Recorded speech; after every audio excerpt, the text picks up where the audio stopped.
Hello guys, today អ្នកទាំងគ្នាថ្ងៃហ្នឹងគឺខ្ញុំនឹងមកប្រាប់អ្នកទាំងគ្នារបៀបដូរ coin នៅក្នុង app Irony ទៅជា Robux របស់យើងអញ្ចឹងកុំឲ្យខាតពេលចូលទៅមើលមកទៅដំបូងអ្នកទាំងគ្នាគ្រាន់តែចូលមកកាន់ app មួយនឹងសិនមកបន្ទាប់មកទៀតអ្នកទាំងគ្នា scroll ទៅខាងក្រោមនឹងឃើញពាក្យ random ចុចទៅពាក្យ random ហ្នឹងរួចហើយចុច copy website link នៅពេលដែលគ្នាយើងចុចរួចរាល់ហើយអ្នកទាំងគ្នាចូលមកកាន់ Safari ឬក៏ Chrome សម្រាប់ Android អ្នកទាំងគ្នាចូលមកកាន់ app មួយនេះ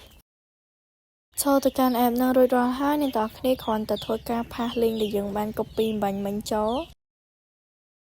ចឹងវានឹងនាំអ្នកទាំងគ្នាទៅកាន់ website app Irony ហ្នឹងឯងចូលមកដល់ហើយគ្នាយើងគ្រាន់តែចុចទៅលើ tre 3នៅខាងលើចុចរួចហើយអ្នកទាំងគ្នាចុចពាក្យ random robux បន្ទាប់មកដល់នៅកន្លែងនេះគឺវានឹងឲ្យអ្នកទាំងគ្នាឃើញថាប្រមាណ coin គឺស្មើនឹងប្រមាណ robux អីចឹងណានេះគឺជា robux ដែលយើងអាចបដូរបានសម្រាប់នៅក្នុងហ្នឹងគឺគេដាក់ឲ្យយើងមើលដោយសារតែខ្ញុំមាន coin រៀងច្រើនគួរសមដែរអញ្ចឹងគឺខ្ញុំបដូរបាន60 robux បន្ទាប់ពីគ្នាយើងបានរើស robux ដែលគ្នាយើងចង់បដូរហើយអត់ទាន់អស់ទេអ្នកទាំងគ្នា scroll មកខាងលើកន្លែងហ្នឹងគឺថាតំណងជាសាំញ៉ាំច្រើនមែនតើក៏ប៉ុន្តែអ្នកទាំងគ្នាមើលតែពី3ចំណុចទៅបានឯងដែលកន្លែងហ្នឹងគឺគេឲ្យយើងធ្វើការបង្កើត game pass មួយដែល game pass មួយហ្នឹងដែរគឺយើងត្រូវដាក់ចំនួន robux ដែលគេបានឲ្យយើងពេលដែលអ្នកទាំងគ្នាជ្រើសរើស robux អ្នកទាំងគ្នាក៏លេខមើលទៅចំណុចទី6ភាសាតាខ្ញុំគឺបានឃើញថាកន្លែងចរិតទី6ហ្នឹងគឺគេដាក់86 robux អញ្ចឹងយើងគ្រាន់តែចូលមកកាន់ Roblox របស់យើងមករួចហើយអ្នកទាំងគ្នាគ្រាន់តែចុចទៅ tre 3នៅខាងក្រោមហ្នឹងបន្ទាប់ពីចុចហើយអ្នកទាំងគ្នាធ្វើការអស់ឡើងលើនឹងឃើញពាក្យ create ចុចទៅលើពាក្យហ្នឹងមក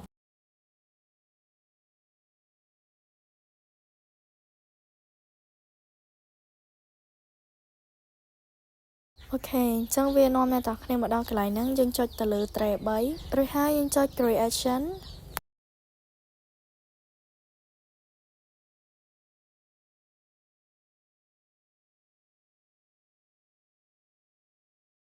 បន្ទាប់មកទៀតអ្នកទាំងគ្នាចុចទៅលើរូប map មួយហ្នឹងមក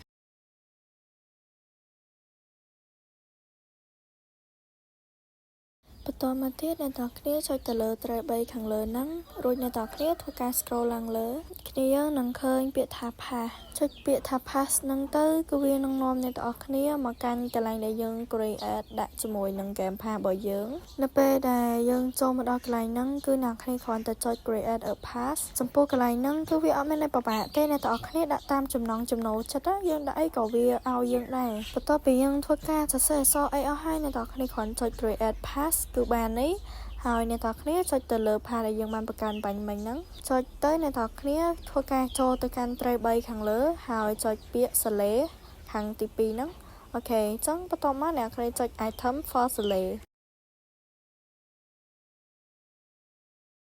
កន្លែងហ្នឹងគឺថាយើងដាក់ចំនួន robux ទៅតាមចំណុចទី6ដែលយើងបានឃើញនៅ website បាញ់មិញហ្នឹងអញ្ចឹងមិញហ្នឹងគឺឃើញថាដូចជា86អញ្ចឹងយើងគ្រាន់តែដាក់ចំនួនហ្នឹងមកបន្ទាប់មកយើងចុច create pass ម្ដងទៀតsorry គ្នាយើងកន្លែងហ្នឹងដូចជាពាក្យថា save change អញ្ចឹង save change ហ្នឹងមកបន្ទាប់ពីយើងធ្វើការបង្កើត game pass រួចរាល់ហើយអ្នកទាំងអស់គ្នាចុច random now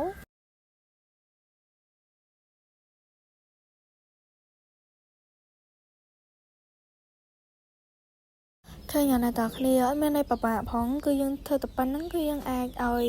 coin ហ្នឹងបដូរទៅជា robux បានហើយ